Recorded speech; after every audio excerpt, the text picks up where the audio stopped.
Donald Trump é uma ameaça real à economia ou à política interna brasileira? Que sinais e que indicativos o governo Lula deu até agora de como pode se relacionar com a mudança global prometida pelo atual presidente americano? Em Minas Gerais, a gente vai falar mais uma vez sobre um capítulo de uma novela que está se arrastando já há algum tempo. As relações turbulentas, tumultuadas, com rusgas, tapas e pouquíssimos beijos entre o governo Lula e o governo Zema, em Minas Gerais. Como essa relação foi novamente acirrada pelos vetos feitos pelo petista no projeto do Propag. São os assuntos que a gente trata hoje no 3 sobre os 3. Os principais fatos sobre os três poderes da República. 3 sobre os 3. Olá, tudo bem? Eu sou Guilherme Ibrahim, você está conosco no 3 sobre os 3. É o podcast que semanalmente tem um trio de analistas de O Tempo para mostrar como a política e as suas interfaces nos três poderes, no executivo, no legislativo e no judiciário, e neste episódio particularmente no executivo, no legislativo e no judiciário em outros países, podem ter influência no seu dia a dia, no dia a dia da política brasileira. Tá aqui comigo mais uma vez nesta semana, Letícia Fontes, editora adjunta de política de O Tempo. Como vai, Letícia? Tudo bem? Tudo bem, e você? Tudo jóia. E diretamente da capital federal, Francine Ferreira, editora-chefe de O Tempo Brasília. Oi, Fran, tudo bem?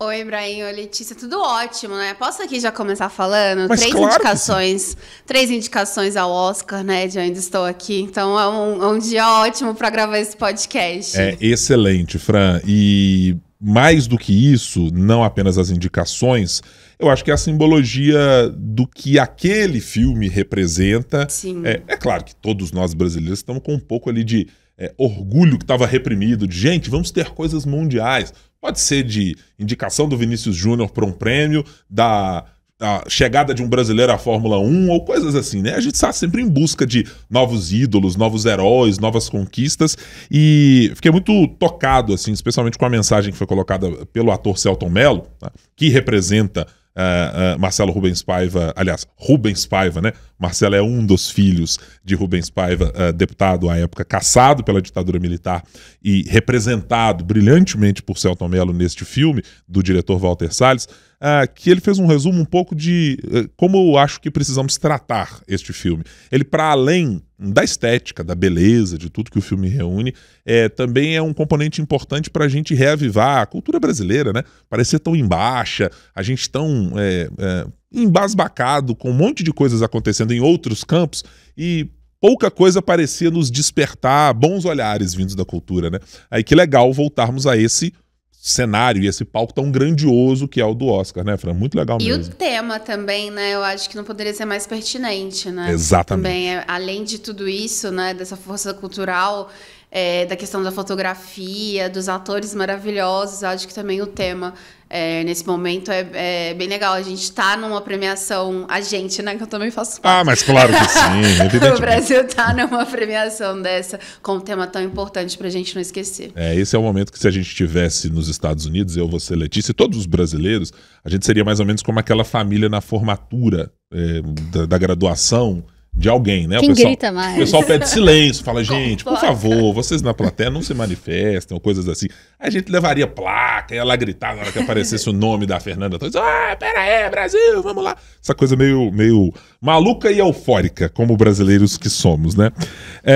Primeiro, quero pedir a todo mundo que está nos acompanhando, se você está nos ouvindo pela primeira vez, a gente sempre está aqui semanalmente às quintas-feiras, tem um episódio novo sempre à noite, para você nos acompanhar no youtube.com/otempo. Então, se inscreva no nosso canal, acione o sininho lá que tem as notificações para você receber os nossos conteúdos, esse e outros de O Tempo. Também pode nos acompanhar pelo portal otempo.com.br, no seu tocador de podcast ou no seu tocador de áudio. A gente sempre está disponível com um novo episódio, repito, às quintas-feiras.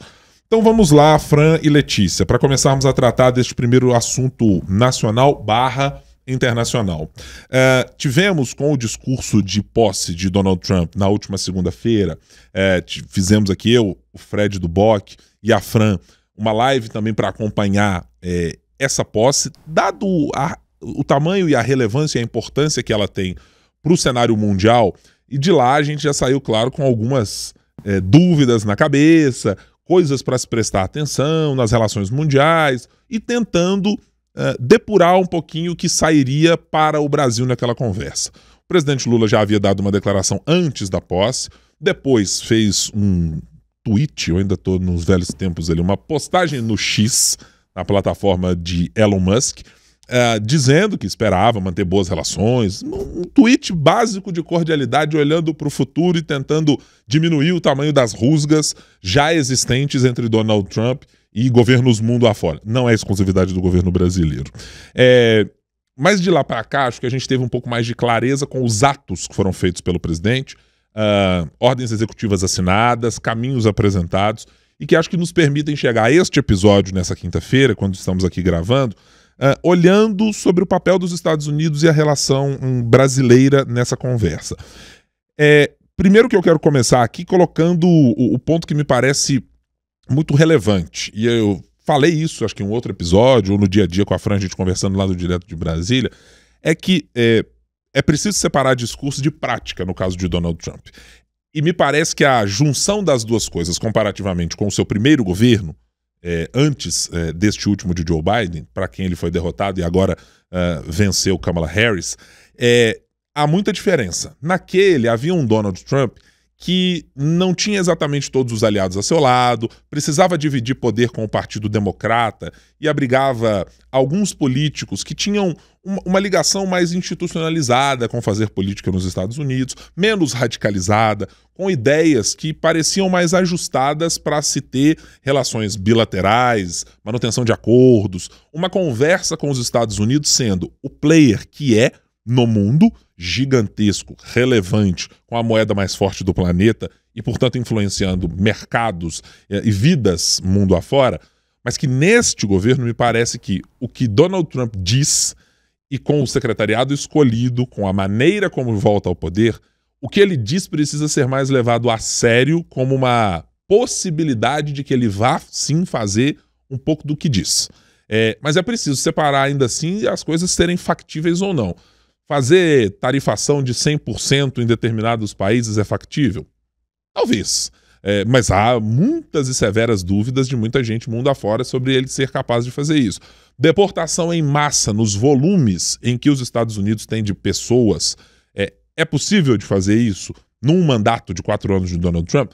Também é alguma coisa para se colocar em perspectiva. Tomar à força países como tomar a Groenlândia é viável, né? Então tem um monte de questões que elas, quando você vai para a razoabilidade ou tentar colocá-las como um plano efetivo, é preciso colocar alguns questionamentos e dúvidas sobre o quanto há de retórica inflamada com a grande ideia da America First e a possibilidade real de que todo mundo no mundo fique apenas olhando para os Estados Unidos fazer o que quer na gestão do Donald Trump e que não haja ou retaliações, ou discussões, ou coisas dessa maneira. Então, fiz esse preâmbulo aqui para perguntar exatamente a você, Fran, o que devemos ter na sua avaliação como algo factível, né? Assim, primeiro, o que a gente pode olhar para ser tangível, o que a gente tem na sua avaliação de prestar atenção efetivamente que pode ser um efeito ou causado pela participação de Donald Trump nessa relação como novo líder, o 47º presidente dos Estados Unidos.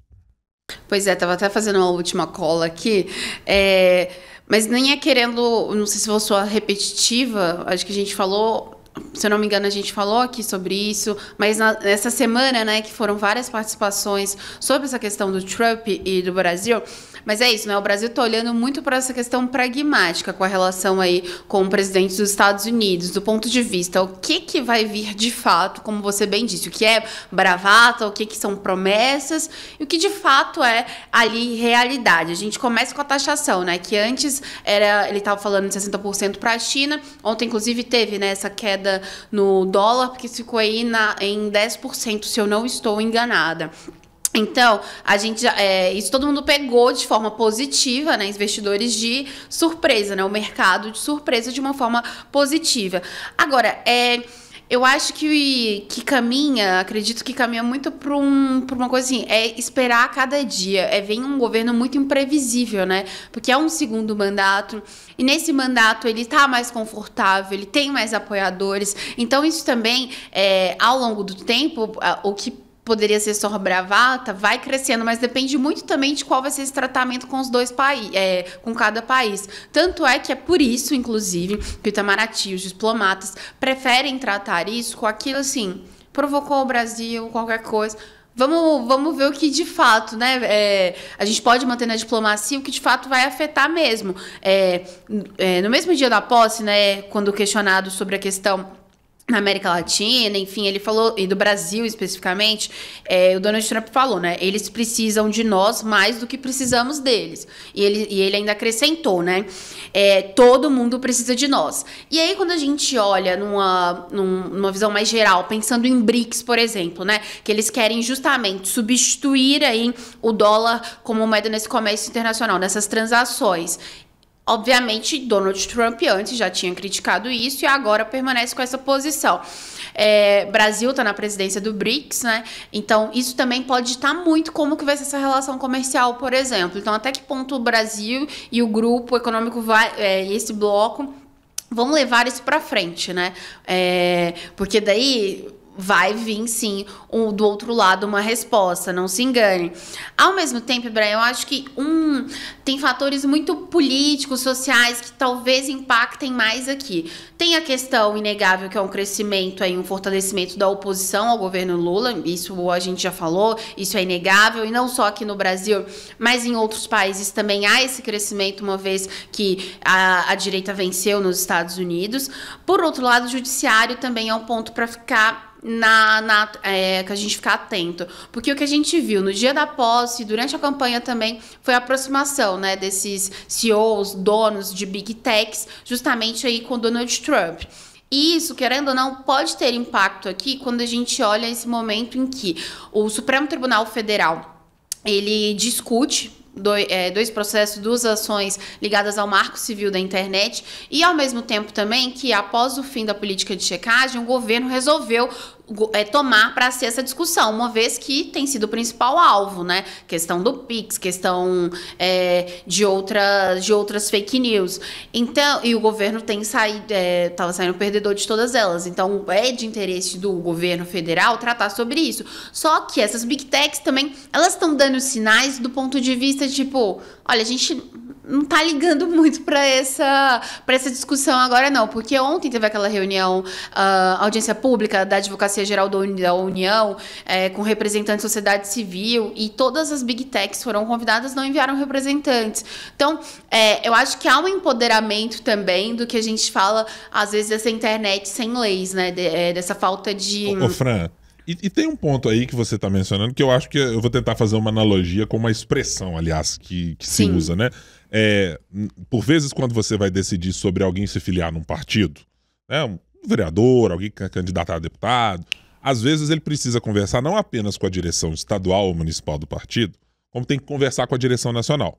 E tem gente que não tem boas relações com as direções locais, e aí vai conversar com o presidente nacional do partido e diz assim: vamos negociar por aqui. A gente já viu vários casos, tem até Minas Gerais, recentemente teve uma dessa conversa. É o famoso negociar por cima.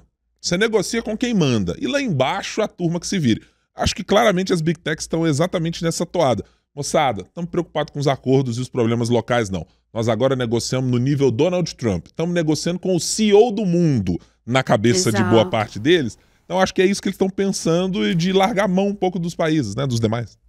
Isso, e tem um outro fator que é do ponto de vista, assim, se eu tiver que dar esclarecimentos, eu vou dar para o judiciário, né? No âmbito de uma ação, eu não vou vir numa audiência pública promovida pelo próprio governo para ser atacado, de certa forma. Porque, querendo ou não, não estou aqui falando que está certo ou errado, não é isso. A gente precisa de leis claras, a gente precisa ter essa discussão. Mas era ali, também não seriam confortáveis para eles. Tanto é que o advogado-geral da União, Jorge Messias, inclusive disse: essa discussão aqui, ela é uma discussão, não quer... Isso vai continuar, a gente vai continuar conversando tentando conversar com as Big Techs, e isso está sendo tratado no judiciário. Então, também essa audiência pública também tinha um fator político, né? E porque é interesse do governo, uma vez que está sendo atacado. Então, assim, eu acho que a gente vai Eu acredito que, pelo andar da carruagem, o que a gente vai ver de mais impacto, principalmente nesse início, é muito essa discussão sobre as big techs, sobre regulação das redes. E, de novo, a gente já falou isso, acho que várias vezes, né, Ibrahim, do ponto de vista que onde deveria ser tratada essa questão, pele das fake news, pele de regulamentação, isso não está sendo debatido, que é no Congresso Nacional. Então, eu imagino que isso vai continuar pelo que as coisas se desenham. Agora, com certeza, a gente vai ter mudanças aí relacionadas também ao meio ambiente. Eu acredito que do ponto de vista econômico, como eu citei, vai depender muito também de que sinais que o Brasil vai dar. Mas nesse momento, para o Brasil, né, o melhor assim, não vamos arrumar mais confusão, não. Deixar ver como é que as coisas se encaminham, porque também é um momento imprevisível. Acho que o próprio Donald Trump diariamente está vendo ali no que ele vai apostar ou não.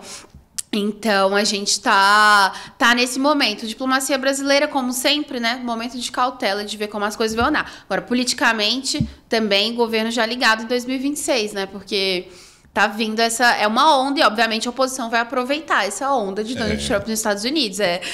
Se não aproveitasse aí que seria estranho. Não, e já tivemos outros momentos em que essas ondas foram percebidas pelo mundo, né? A eleição de Barack Obama, eu lembro muito bem de dois aspectos que a eleição daquele presidente democrata se deu quando da sua primeira eleição. O primeiro era de dizer, todo mundo agora pode fazer financiamento coletivo, que vai ter dinheiro para todo mundo. A sociedade agora abriu os olhos para não querer usar o dinheiro privado e agora o financiamento público. Bom, deu no que deu. Tem gente aí fazendo vaquinha até hoje em busca de somar trocadinhos para as campanhas, dado o custo que elas têm. E um outro era do advento de redes sociais, como uma plataforma muito relevante. Essa tinha razão.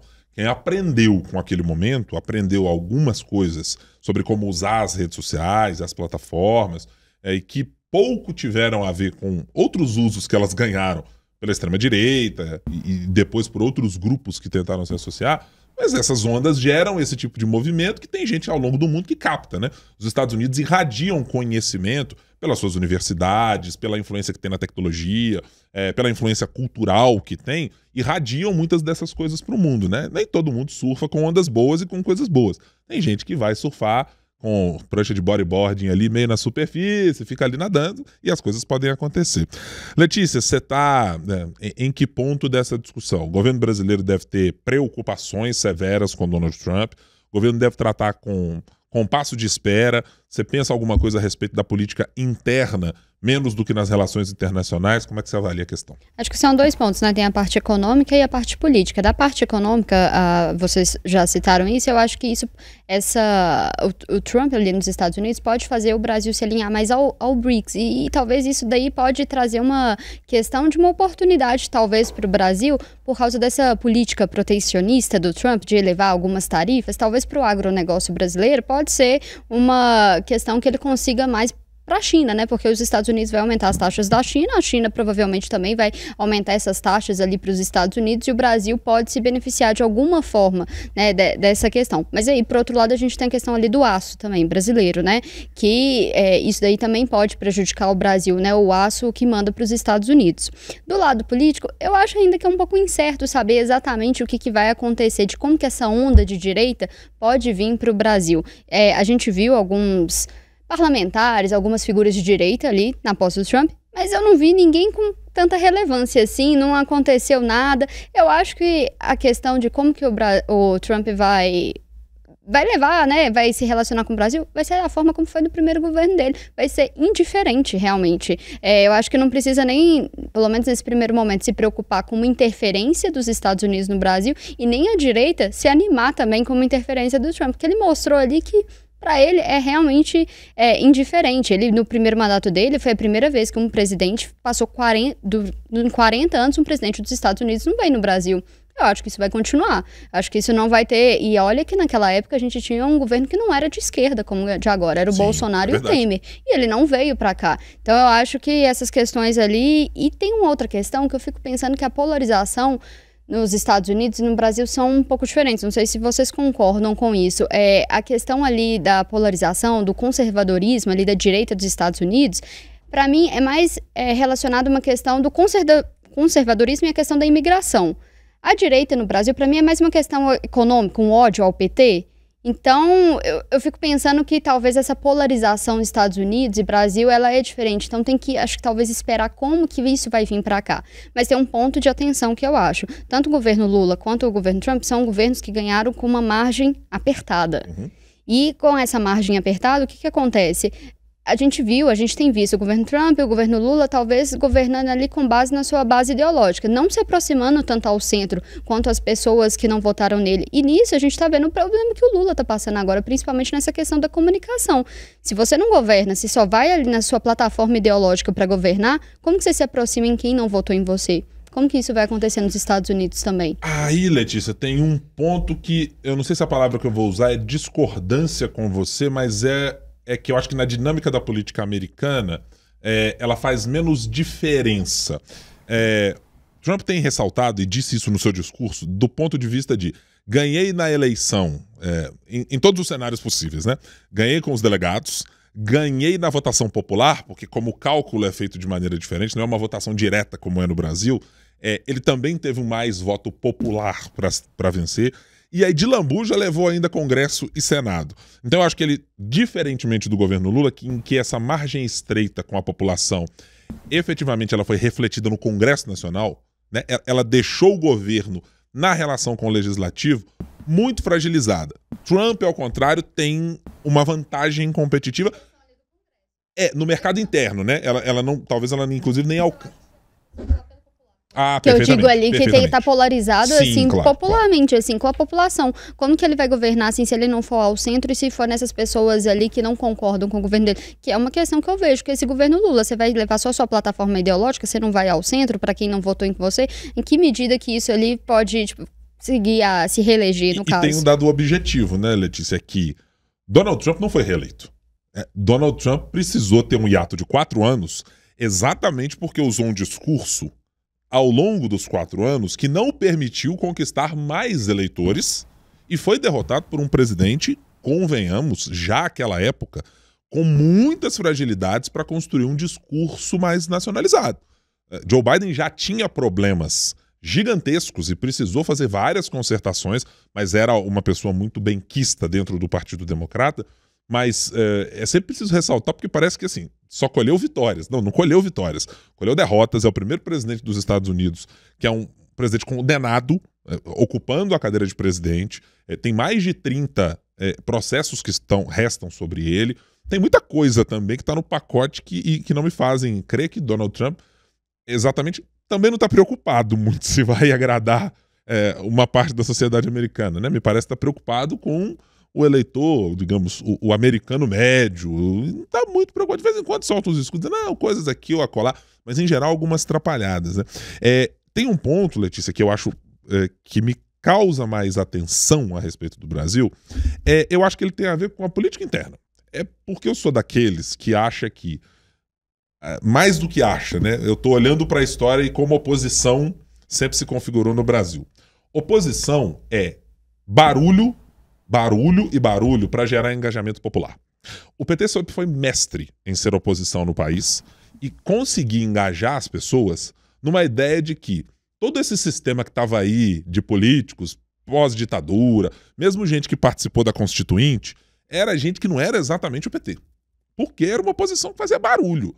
Era difícil, e o ex-presidente Fernando Henrique Cardoso sabe exatamente como é ter o PT como oposição. É difícil. Partido com raiz, combativo, com quadros, historicamente, alguns de muito boa formação, para fazer debate público com a sociedade, assim, para tratar de coisas que eram do dia a dia do trabalhador. Era falar de emprego, falar de salário, falar de falta de saúde, de educação. Mas sempre foi capaz de fazer porque fazia barulho. E a oposição é barulho. E acho que o que Donald Trump pode fornecer é uma espécie de laboratório de ideias, de práticas, de discursos e até de acionamento de alguns temas que a oposição brasileira pode utilizar. Quando você estava falando, Letícia, na primeira parte do seu comentário, eu estava me lembrando, por exemplo, da quantidade de vezes em que, quando você mencionou política imigratória, quantas não foram as vezes que a gente ouviu gente tentando acionar esse mecanismo, gente da oposição, tá? E até muita gente de extrema direita, tentando acionar um mecanismo divisionista do país. De dizer, não, tem que dividir as coisas, a coisa não está funcionando bem assim. ou falar que bolivianos, venezuelanos e outros passaram a ser um problema. Quando assim, na prática, gente, eles nunca foram um problema. Eles nunca são um grande problema social comparativamente a outros que nós já temos. A ausência de programas de moradia, o Brasil já tem com ou sem bolivianos, com ou sem venezuelanos migrando na fronteira e tá tudo certo, né? Eu digo, tá tudo certo que já sabemos como esse problema se dá. Eles não são um grande problema nacional. Não é o que causa o problema. E eles não são apontados como isso. Mas a oposição brasileira, durante muito tempo, tentou fazer isso. Tentou usar essa conversa de que... aliás, não a oposição, né? Porque na época ela era a base do ex-presidente Jair Bolsonaro. Usar a ativação de um medo, este sim eu acho que é uma fonte a ser bebida, porque já faz isso a oposição. É de beber de uma ideia de que botem medo, porque tem medo do imigrante. O imigrante vai roubar o seu emprego. Não, gente, o imigrante não vai roubar o seu emprego. Você contrata, em geral, o imigrante para fazer subemprego. É o que você não quer fazer ou não quer pagar para aquela mão de obra. E é o que ele faz. Aliás, nos Estados Unidos também é assim. Então, é muito mais em beber de uma fonte de uma política do medo, que é o que Donald Trump faz, e às vezes tentar acionar uma ideia de grandiosidade, essa America First que o Trump usou, e que ela nunca existiu no Brasil. Aliás, ela existiu numa tentativa. E ela se chama numa tentativa chamada ditadura militar. Aquela história de Brasil ame ou deixo, né? De Brasil acima, a pátria acima de qualquer outra coisa. E outros ex-presidentes aí também por aí também andaram bebendo dessa mesma fonte. Inclusive alguns que gostam de ditadura militar. Até no que você estava falando, Ibrahim, dessa questão de endossar discursos, essa questão do eu vou falar do ódio até, inclusive. Também eu acho que ajuda muito a oposição em outros dois fatores. Nessa questão com o judiciário. Então, a gente vê muito nos Estados Unidos, né? Os parlamentares e tudo com esse embate direto à Suprema Corte. Então, acho que isso reforça o que já tinha aqui, porque aqui também veio um pouco como exemplo lá dos Estados Unidos. E outra questão é que pautas... No ano passado, por exemplo, a gente viu na Comissão de Constituição e Justiça, que estava sendo presidida por uma deputada do PL e tudo, pautas conservadoras, elas andaram. E não só foram aprovadas na comissão mais importante da Câmara dos Deputados, mas elas também tomaram um debate nacional, um debate no plenário. Então, a oposição conseguiu fazer isso muito bem, de capitanear algumas pautas. E até no discurso de Trump, né? Então, quando você fala de questão de gênero, quando você fala em questão de aborto, quando você fala na questão armamentista, então isso, querendo ou não, tem impacto. E aí, quando a gente leva para um leque maior de que a oposição, o PL, por exemplo, tem 93 nomes, 93 deputados só na Câmara, para negociar algumas coisas ali com a presidência da casa, com o governo, mas com a presidência da casa mesmo, eles colocam isso nas pautas, eles conseguem aprovar determinados temas no plenário. Então, assim, é importante também pensar nesse tipo, porque se dá mais força, e isso ajuda muito nas negociações na Câmara, no Senado, e levando em conta que hoje, né, o desenho é de um centrão que ele vai para onde convém, obviamente, e uma oposição que, querendo ou não, ela tem uma relevância no número de cadeiras da casa, né, 1/5. Então, assim, isso tudo também eu acho que acaba impactando, sabe? Aquela coisa, pro bem ou mal, os Estados Unidos acaba gerando essa influência. Sim, concordo com você. São movimentos que vão se tornando internacionalizados. Steve Bannon, que é o grande guru desse movimento de crescimento da extrema-direita mundial, é o grande fornecedor de subsídios para como se organizam essas pessoas em torno de ideias ou como penetram em partidos políticos, deixa isso muito claro. Assim. Não é uma ideia de fazer uma revolução local nos Estados Unidos. E assim, quando eu falo revolução, gente, tem nada a ver com história de tanquezinho tomando coisas lá na União Soviética, não. Estamos falando de revoluções que têm a ver com revoluções de convulsão social, de gente fazendo críticas e outras coisas. Você deixou claro, são um movimento de conservadorismo ou de extrema-direita internacional. São coisas para serem observadas com uma... Sobre essa questão aí, só Sim, um claro. adendo, porque eu acho que o Trump, na verdade, ele está mais preocupado ali com a questão geopolítica ali próximo dele do que, de fato, com o Brasil. Ele está preocupado ali com México, Canadá, Groenlândia, até a relação ali com China, Rússia e Europa, assim. Não acho que o Brasil ali é um grande interesse. O Brasil tá assim, né? Lá, o Brasil ali. É muito mais a galera aqui tentando, né, aproveitar disso, né? Mas ele tá lá, beleza. Imagina Tem só. outras questões ali que importam mais. Valeu, fera. Um abraço. Tudo certo. Show. Valeu, Brasil. Show. Valeu. Tudo certo. É isso. Assim, e só nesses países, nesses lugares mencionados pela Letícia, já tem um mundaréu de coisas pra tratar, meu amigo. Mexer com... Você lidar com o Canadá, com as relações com o México, brigar com um pedaço da Europa por causa da Groenlândia. Então, assim, tem muita Rússia, coisa. Com a Rússia, meu Deus do céu. Então, assim, se sobrar um tempinho pro Brasil, já é muita coisa. Vamos passar pro nosso próximo tema aqui. Hoje a gente vai respeitar a ordem desse programa e falar de... Vai falar com a Letícia, mas que ligou desse tema, que eu não quero falar, não. Tá greve tô já? brincando, Propag eu não falo mais, vendo? tô brincando. A gente achava que só a dona... Mas não é Propag não o é assunto. Propag. Pode até ter, né? Tem, tá no meio. Mas tem a ver essa questão aí, o discurso de ódio, os ataques, né? Letícia, tem. Olha como é que ela linkou, hein? A Fran, inclusive, destina discurso de ódio contra o Propag, entendeu? Ela não gosta de tratar O principal opositor.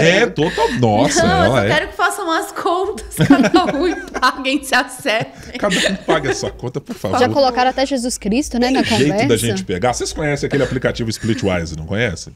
Conhece? Sim, claro. Tem jeito da gente pegar o governo Casquinha de Minas. de sorvete. Pois é. Não dá não, assim, se a gente organizar direitinho, chama o governo federal, chama o governo Zema, separadinho, só os dois. Bota lá no Splitwise, assim, fala assim, continha pra cá, continha pra cá, continha pra cá. Tudo bem, tem outros estados ali pra entrar, né? O Rio Grande do Sul tá reclamando com alguma justiça lá a respeito de como ele tem um outro desafio para além da dívida para lidar. O Rio de Janeiro é outra conversa e tal. Mas assim, põe no Splitwise, gente, simplifica, a gente tá tentando. Só não consegue porque tem um elemento aí, eleição 2026, aí não dá para ser tão simples assim. Como se um usasse um sistema operacional e outro tá usando outro sistema operacional. Aí não tá batendo o aplicativo. Eu fui procurar um ditado popular aqui que eu acho que explica, pelo menos, a minha impressão sobre a briga entre Romeu Zema, Fernando Haddad, governo Lula e etc. Curiosa. Vamos lá. É coisa simples, tá? Em caso onde falta pão, todo mundo briga e ninguém tem razão. Porque basicamente, e no fundo, é o seguinte, tá todo mundo em busca de dinheiro. O governo Zema precisa de dinheiro ou de um abatimento da sua dívida porque precisa de dinheiro para fazer campanha para o governador Romeu Zema, entregar as suas coisas, o que pensa do seu governo, para entregar para o sucessor Matheus Simões, no tempo que ainda lhe couber, capacidades financeiras de fazer investimentos. O governo Lula, do outro lado, precisa da mesma coisa. Precisa de recurso para arrumar jeito de fazer superávit, para ter que pagar emenda no Congresso e ainda sobrar dinheiro para que o Estado, na avaliação petista, seja o grande indutor de desenvolvimento que pode ser. Então, assim, todo mundo está brigando por pão. E pão, neste caso, é dinheiro, é recurso. É o máximo de capacidade de investimento que todo mundo possa ter. Não me espanta nem um pouco o retorno dessa estratégia, tanto do governo Zema quanto do governo Lula, de mutuamente se estranharem, se atacarem ou coisas dessa natureza. Eu acho que ela ganhou um componente maior, que assim, eu não esperava que o ministro da Fazenda, por exemplo, destinasse o seu tempo para ir para uma rede social e travar ali uma discussão com o governador Romeu Zema. Nunca vai direcionar uma crítica a quem é menor que você, né? Exatamente. Então, assim, fosse fazer uma conversa... Que isso? Você discorda do ponto Eu tô adorando vocês hoje. Nós adicionamos o modo discurso de ódio. Você não vai junto com a gente, não? Eu tô encantada com as analogias hoje. Boa, eu gostei muito dessa analogia da Letícia. Vocês estão arrasando. É assim, o ministro que tem que pensar no país como um todo... Porque a gente não tá falando de qualquer ministro, é o ministro da Fazenda, é o número 2 do Lula. E todo momento em que você pensa, você imagina assim, olha, eu não vou destinar tempo para fazer uma discussão pública com o governador Romeu Zema, considerando que eu tenho que resolver politicamente esse problema com todo mundo.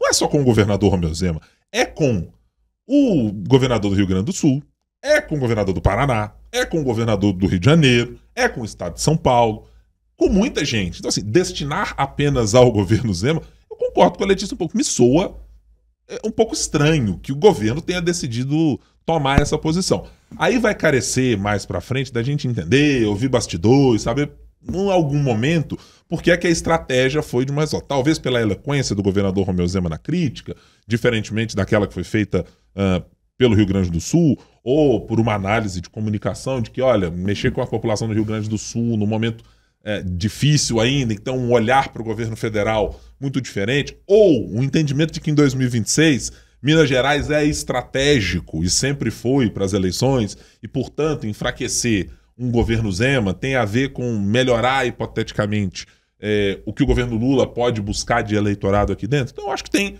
muita nuance para ser colocada aí. Mas, em resumo, eu estou exatamente nesse ponto. Assim, estamos discutindo mais uma vez algo em que vamos ficar aqui trocando farpas públicas, ótimo. Mas e aí? Né? E aí? Vamos. O governador Romeu Zema, hoje, numa menção que fez no Twitter, não, no X. Você está revelando a sua idade. No X, no X, né? Aliás, foi lá retrucar uma fala do presidente Lula, que usou uma analogia dizendo, olha, não, se Jesus Cristo tivesse para perdoar a dívida e tal, aí o governador volta, diz que não, mas Jesus teria perdoado a dívida toda. Falo, você já viu aquele meme, quando fala de Jesus, aí Deus? Eu não, tipo assim, me deixa. Deixa de lado, né? Porque, assim, se tornou um embate político que não vai sair de uma nova rodada de negociação na mesa, vão empurrar para o Congresso, vão deixar como está. Ninguém está em busca de uma solução aparentemente efetiva para essa história. Silenciosa, calma, digamos, aos moldes que gostaria Rodrigo Pacheco, né? Com o silêncio sendo inclusive, a gramática ele principal. Tá bem quieto, né, nessa bem discussão. Quieto, assim, tá o perfil dele também, né? Sim, claro. Tá saindo também, né? Já tá. Tá preocupado em pra onde que ele vai. Nos espaços. Ô, Fran, mas que relevância devemos dar à discussão governo federal, governo Zema, embalada por este caso do Propag, com os olhares centrados em 2026, diria você? Sim, com certeza.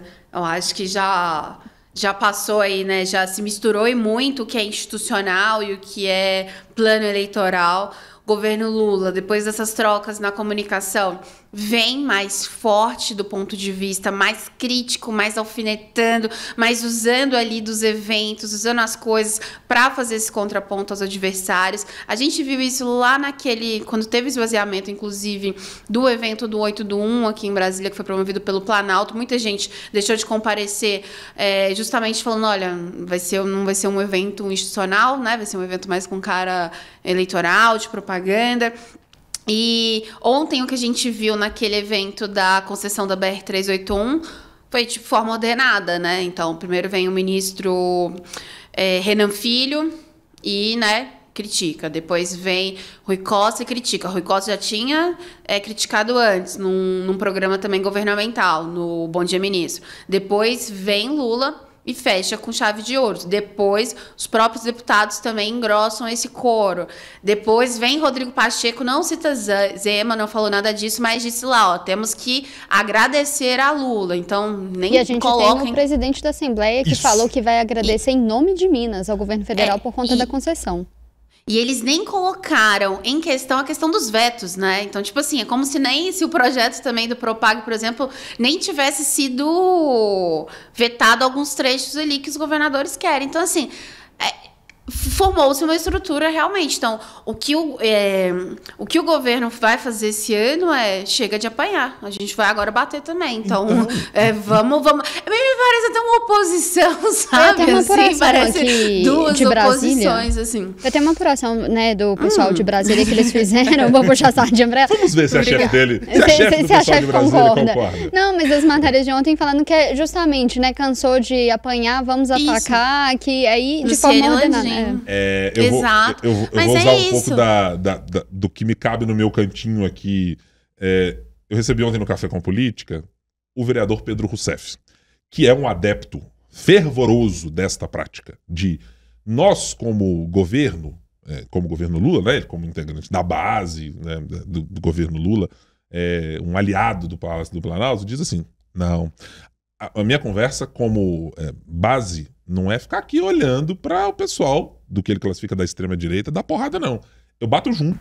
Eu vou no mesmo tom. E ele é um dos parlamentares que a boca pequena, tem muita gente que já criticou, dizendo, não, mas o debate não pode ser assim, senão nós entramos nos mesmos termos ou coisas dessa natureza. Mas ele é um adepto de que, assim, não tem conversa.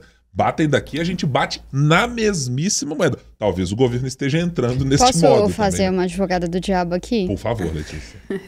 Não, porque à medida que, como a gente falou assim, é o ministro da Fazenda, 2 ministros falando, Lula falando do Zema, querendo ou não, ele traz o Zema para o debate nacional. Isso para o Zema é muito bom, porque ele se coloca ali nessa bateção de cabeça da direita, quem que vai ser o representante da direita, o Zema ali aparece. Eu fico pensando em certo ponto, por que o governo Lula está querendo trazer luz para o Zema? Talvez porque está querendo abafar outros nomes, Nicolas, Tarcísio. Talvez seja porque na avaliação deles, talvez o Zema seja o adversário melhor para se bater. E talvez seja alguma questão assim de se esconder outros nomes, que o Zema seja um adversário mais fácil. Então, porque à medida que você fala do Zema, você traz o Zema para a mídia nacional, você traz uma relevância para ele, e ele está usando sim esses espaços. Esse tweet de hoje, que ele respondeu ali o presidente Lula de Jesus Cristo, o que ele fez? Porque pegou mal isso pro presidente Lula, principalmente pro eleitorado que ele é fraco. Os evangélicos, ele tá citando ali, banalizando Jesus Cristo, se comparando a Jesus Cristo. O que a equipe do Zema fez? Foi lá, pegou justamente o que é o elo fraco. E para ele, fica ali uma questão. Quem que tá rivalizando ali com o Lula? É o Zema. Mas eu fico pensando, quem que eles estão tentando esconder? Não, mas aí eu fiquei achei muito bem pontuado por você. Eles não tinha atentado para esses aspectos mesmo. Acho que tem muito de razão nessa conversa mesmo. Mas tem um bastidor disso também. Vamos lá. Que é importante, que é mais linha nessa fogueira. Que é basicamente o seguinte: para cada assunto há um determinado inimigo. Inimigo entre aspas, tá? Mas na organização, vamos falar. Se a gente fala de dívida de Minas, o principal crítico, Romeu Zema. Se a gente fala de segurança, a crítica do Zema foi muito mais contundente do que a dos outros governadores. Ele foi muito mais agressivo, né? E se a gente fala de PEC da segurança, tem um nome, que é Ronaldo Caiado, que também está se colocando em 2026. Se a gente pega para outras áreas, aí vai ter Tarcísio, Eduardo Leite, ninguém está querendo mexer agora, principalmente, né, por toda a lembrança, essa questão do Rio Grande do Sul, né, que vai fazer 1 ano. Então, há também determinados pontos de...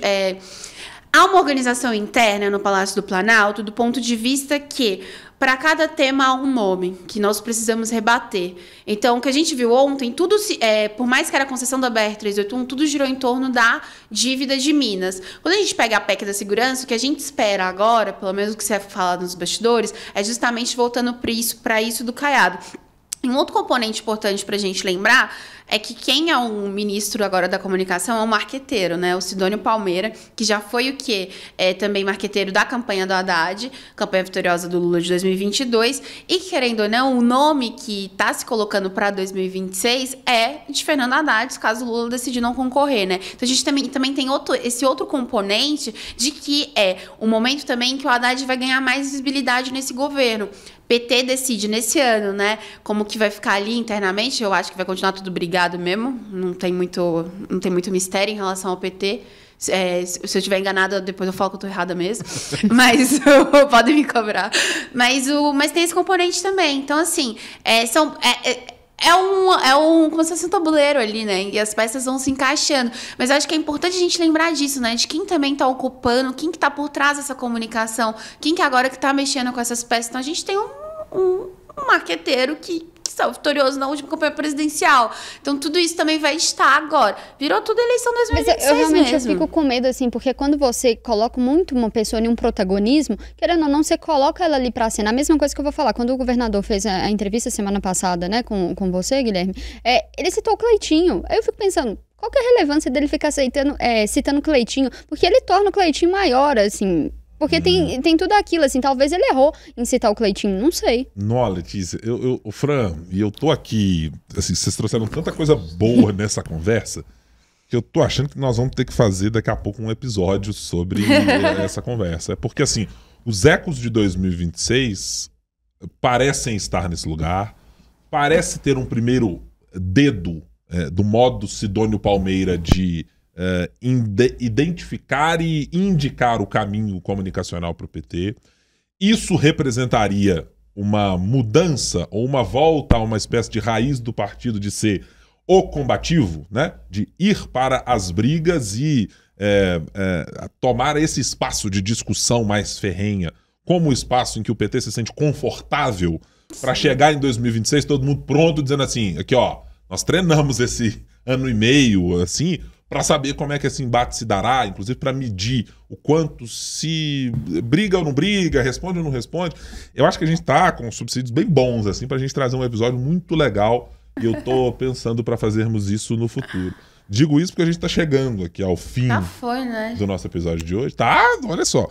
E foi tão bom que foi rápido. Foi bem rápido hoje e, pelo menos, assim, evoluímos em relação aos últimos programas em que a gente só tava conseguindo dar conta de um assunto. Hoje, sim, né, verdade. conseguimos dar conta de 2 assuntos. E olha que estamos no mês de janeiro, tá? É só 23 de janeiro. Imagina quando voltar Congresso, voltar Câmara Municipal operando, Assembleia Legislativa. Aí vai ser uma loucura isso aqui. Vou começar a advogar pra gente ter umas 3 horas de podcast. Tipo, entrevista do Podpah, assim, sabe? Umas coisas dessas. Não. Tá? Você é a favor, Fran? Não, achei que não. Sei, né? Claro que eu sou. Ficar falando de coisa que eu gosto, que é política. Entendi. Só chamar. Então vamos aqui para a parte final da nossa conversa, que é aquele momento de apontarmos os nossos olhares ou sugerirmos para os nossos internautas e ouvintes, né, que podem nos acompanhar no podcast também, o que fazer e o que olhar, no que prestar atenção na semana que vem. Começarei por Letícia Fontes hoje, Fran, para que ela tenha a honra de dizer aos nossos ouvintes no que prestar atenção, Letícia. Eu vou falar um assunto que a Fran não gosta. Ah, não é possível. Propague. Olha, mas por favor, Fran, não destile discurso de ódio em direção à Letícia, tá? Por favor, eu já tô sofrendo demais aqui, tô sendo muito atacada.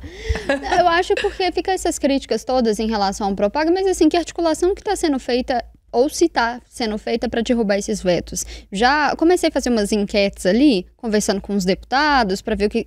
Ninguém tá pensando nisso. Ninguém tá pensando, todo mundo, não tem uma articulação, o que me parece também, não, pelo que a gente andou apurando por aqui, em Minas também, não sei se tem uma articulação do governo Zema, tá só lá reclamando, mas também não tá articulando nada para poder ficar caindo os vetos. O que parece é que existe uma articulação para poder cair o veto, principalmente do Rio Grande do Sul, ser solidário. Mas assim, os vetos que o Zema reclamou em si, eu não tô vendo movimentação nenhuma para poder cair isso, eu não tô vendo articulação ali do governo. Bom, e nem dos deputados. Eu vou colocar só uma pimentinha nessa conversa. Até porque, né, gente, vamos combinar. O governo Zema se articular com o Congresso Nacional para alguma coisa, pelo menos dos últimos 6 anos de mandato, não aconteceu nada, né? O governo Zema e a sua articulação não rendeu praticamente nada, da falta de eu saber um projetinho ou outro aqui, mas com o Congresso Nacional e bancada mineira... Pelo contrário, né? A relação não é nada amistosa. Os deputados parece que não estão pensando muito nisso, não. A maioria está falando assim, não, vamos derrubar os vetos. Mas assim, a gente percebe que não tem uma articulação. E um passarinho me contou, um passarinho do governo Zema, já há algum tempo, que também ninguém tem muita expectativa sobre o Congresso, não por uma análise específica. O poder das emendas acabou com a necessidade de que os congressistas brasileiros quisessem sequer ouvir, atender o governador, secretários ou etc. Eles têm a grana deles e é muita grana para fazer o que querem, estão pouquíssimo preocupados em compartilhar coisa com o governo, ter que dividir, burocracia. Tem autonomia, né? Então, não assim, precisa. Não estão nem aí para os governos de estado e acho que esse é o cenário que eu ouvi de uma pessoa lá do governo há um tempo que estão nem aí mesmo. Ô Fran, você agora. Que demais. Né?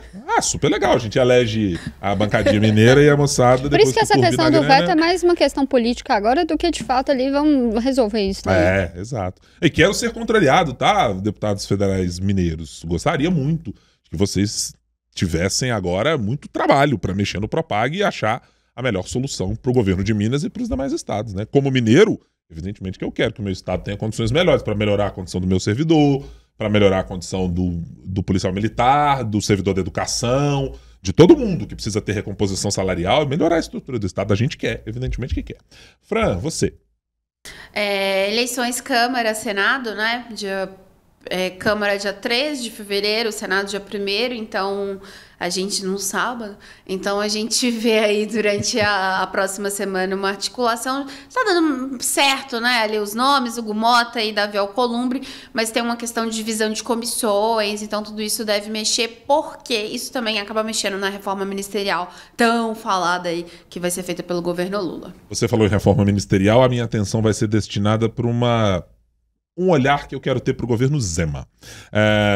Conversei com o governador na semana passada, numa entrevista, e ele deixou claro que não havia claramente decisão de fazer mudanças no secretariado.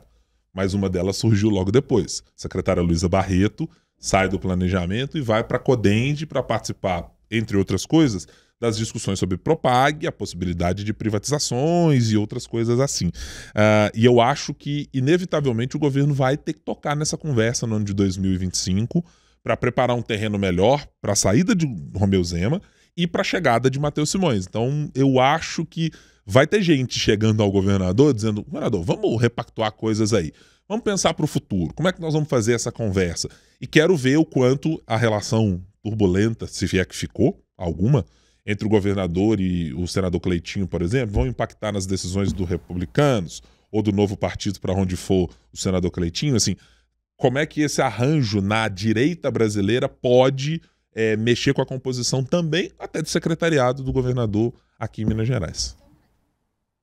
Da Luísa Barreto, não, porque ninguém sabe o motivo, tudo se especula, mas ninguém fala nada, tá todo mundo muito calado. São muito fofoqueiros. Ok, não, nós só queremos informação.